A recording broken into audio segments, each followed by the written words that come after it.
आलेलो आहे सातारा जिल्ह्यातलं सुंदर असं धोम धरण बघत राहा व्हिडिओ. धोम धरण बघायला थोडक्यात सांगायचं तर वाईपासून साधारण 10 ते 12 किलोमीटर अंतरावर असलेलं हे धोम धरण त्याचं नाव पडलं प्राचीन काळात इथे असलेल्या धौम्य ऋषींच्या नावावरून. तशी तर सातारा पुणे जिल्ह्याला लागून अनेक धरणं आहेत, पण त्यापैकी माझ्या आवडीचं म्हणजे हे धोम धरण. कारण त्याचा व्ह्यू जो आहे ना तो असा एकदम डोंगरदऱ्या पाणी असा सुंदर व्ह्यू आहे. म्हणजे अगदी तुम्ही उन्हाळ्यात जरी आलात तरी इथे असं मस्त वातावरण आल्हाददायक असतं. आत्ता तर थंडी आहे, संध्याकाळचे साधारण 5-5:30 वाजता आहेत. नुकतीच अशी मस्त थंडीला सुरुवात होती आहे. चला तर बघूयात धोम धरणावर नक्की आहे तरी काय काय. सगळ्यात पहिल्यांदा आलं की आपण खाण्याची काय सोय आहे ती बघतो.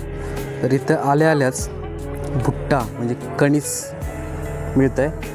त्याच्यामध्ये इथं रोस्टेड कॉर्न आहे, रोस्टेड बटर कॉर्न आहे, असे कणसाचे बरेच प्रकार मिळतात इथं.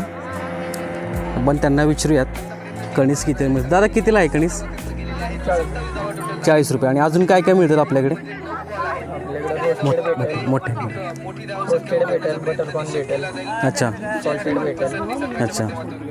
तर कणसाचे अनेक प्रकार त्यांच्याकडे आहेत, मी इथे दाखवतो.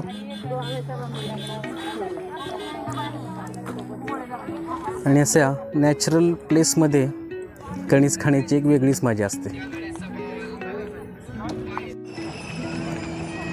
अजून एक लहानपणीचा आवडीचा खाऊ म्हणजे बर्फाचा गोळा आणि त्याला लावलेले वेगवेगळे फ्लेवर. तर मस्तपैकी तुम्ही बघू शकता इथे धरणाच्या कडेलाच मस्तपैकी आईस गोळा मिळतो, त्याचे अनेक फ्लेवर इथे दिसत आहेत. ही पण एक खरं तर वेगळी मजा आहे. नक्कीच आपण ट्राय करायला काही हरकत नाही. पूर्ण आजूबाजूचं वातावरण जर बघितलं ना तर इथं भेळ खायला मजा येईल. तर आपण ना इथली भेळ ट्राय करूयात.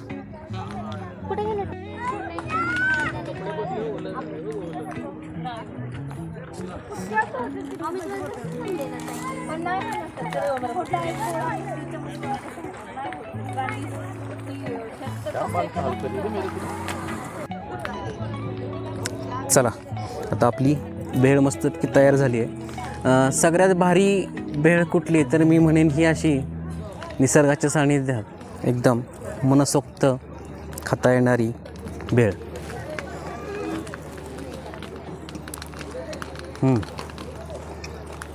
टेस्ट पण एकदम भारी बनवली आहे.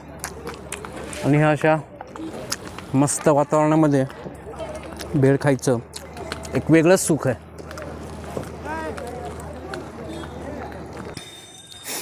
पेटपूजा आपली करून झालेली आहे. आता मस्तपैकी धोम जलाशय आणि त्याच्या आजूबाजूचा परिसर मी निहाळतो आहे. त्या साईडला तिकडे नवरा नवरीचा डोंगर दिसतो आहे, त्याच्या बॅक साईडला रायरेश्वर पठार आहे. तसं तर बराच मोठा एरिया आहे इथला बघायला गेलं तर, आणि अतिशय शांत, कमी क्राऊडेड आणि मनाला तजेलदारपणा देणारा असा हा परिसर आहे. संध्याकाळच्या वेळेस जर आलो ना तर साधारण 5 नंतर एकदम सुंदर असं वातावरण असतं. मस्तपैकी अशा लाटा, त्याचा येणारा बारीक आवाज, चहूबाजूने असणारे सह्याद्रीचे डोंगर, एकदम नॅचरल फील आहे. इथं आर्टिफिशियल काय नाही आहे. ॲक्च्युली खरं जर मी म्हणेन एक्सप्लोअर करायचं ना तर ही अशी ठिकाणं करावीत. बऱ्याच ठिकाणी काय असतं, मानवनिर्मित बऱ्याचशा गोष्टी असतात. मला वैयक्तिक अशा नॅचरल प्लेसेस जिथे मानवनिर्मित कमी आहे त्या बघायला किंवा तिथे राहायला जास्त आवडतं. एकदम शांत असं पाण्याचा आवाज येतो आहे, पक्ष्यांची किलबिलाट, आजूबाजूचे डोंगर्स, असणारी घरं आणि आपण स्वतःसोबत कनेक्ट. हे ॲक्च्युली लाईफसाठी जास्त महत्त्वाचं आहे. नीट निरखून पाहिलं तर इथे राजहंस दिसत आहेत आणि त्यांची छोटीशी पिल्लं, त्यांची ती हालचाल बघायला असं शांत आणि मस्त वाटतं आहे ना, की असं वाटतं ते बघतच बसावं. आणि हे खरं जगणं आहे. उगाच ते दांगडदिंगा करत भारी भारी हॉटेलला राहणं, ह्यात जी मजा आहे ना या साधेपणामध्ये, हे काही निराळच असते. संध्याकाळची वेळ झाल्यामुळं त्यांचा आरडाओरडा चालला आहे, एकमेकाला ते बोलवत आहेत. आणि या साईडला धोम जलाशयाचा दिसणारा परिसर, तिथले डोंगर एकदम शांत आणि सुरेख.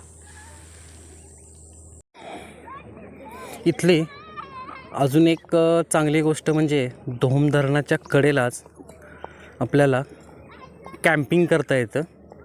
साधारण 1,500 रुपये ते घेतात आणि असंच एकदम अगदी बाजूलाच आहे. आणि कॅम्पसाईट चांगली आहे, तशी सुरक्षित आहे. विथ फॅमिली आपण इथे येऊ शकतो. पलीकडे बरेच टुरिस्ट तिथे आलेले आहेत. एक संध्याकाळचा एक वेगळा माहोल इथे बनतो. म्हणजे अगदी बैलगाडी राईड, कॅमल राईड, अशा बऱ्याचशा गोष्टी इथे असतात. आणि धोम धरणाचं अजून एक चांगलं वैशिष्ट्य आपण आता बघणार आहे. असं वातावरण इथे संध्याकाळी असतं. त्या साईडला सूर्य मावळतीला निघालेला आहे. इथे बैलगाडी राईड आहे, पलीकडे कॅमल राईड आहे, तिकडे मुलांसाठी खेळण्याच्या बऱ्याचशा 2-3 गोष्टी वगैरे आहेत. तर चला आपण ॲक्च्युली बोटिंग बघूयात. बोटिंगमध्ये इथं कायाकिंग आहे, त्याच्यानंतर पॅडल बोट आहेत आणि त्या पलीकडे त्या साईडला दिसत आहेत त्या स्पीड बोट आहेत. इथली बोटिंगची मजा आहे ना, ही खरोखर सुंदर आहे. म्हणजे वेण्णा लेकला जे बोटिंग करतात ना, त्यात एवढी ॲक्च्युली खरं बघितली तर मजा नाही. पण हे जे आहे ना, हे जे बोटिंग आहे ना, खरोखर अतिशय मस्त वाटतं. चार्जेस ही नॉमिनलच आहेत. त्या साईडला आपण बघतो आहे, हा अनुभव इथे बोटिंगचा घेता येतो. चारी साईडनी वाहणारे वारे, वर दिसणारा पाचगणीचा परिसर, अशी बरीच ठिकाणं आपल्याला बोटिंगमधून इथं बघता येतात.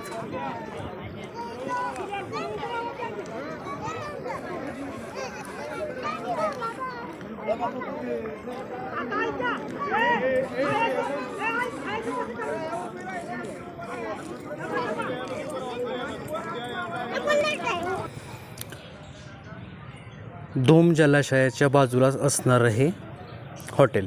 इथं जेवणाची सोय होते, नाश्त्याची सोय होते आणि कॅम्पिंग करायचं असेल तर आपण इथे संपर्क निश्चितच करू शकतो. साधी आणि आपली बरी प्लेस आहे. इथून समोर दिसणारा हा व्ह्यू.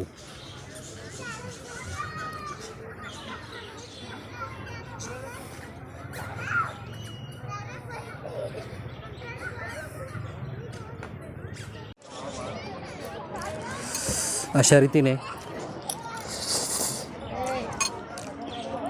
धोम धरणाची छोटीशी विजिट झाली आहे.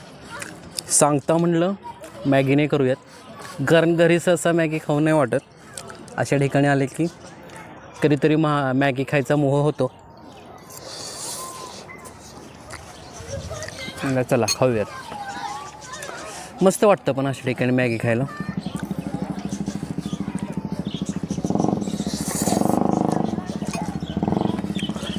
तर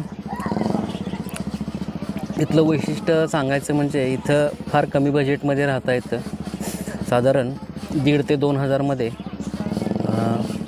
वन नाईट इथे राहता येतं. सुरक्षितता आहे, फूड पण तसं चांगलं देतात ते.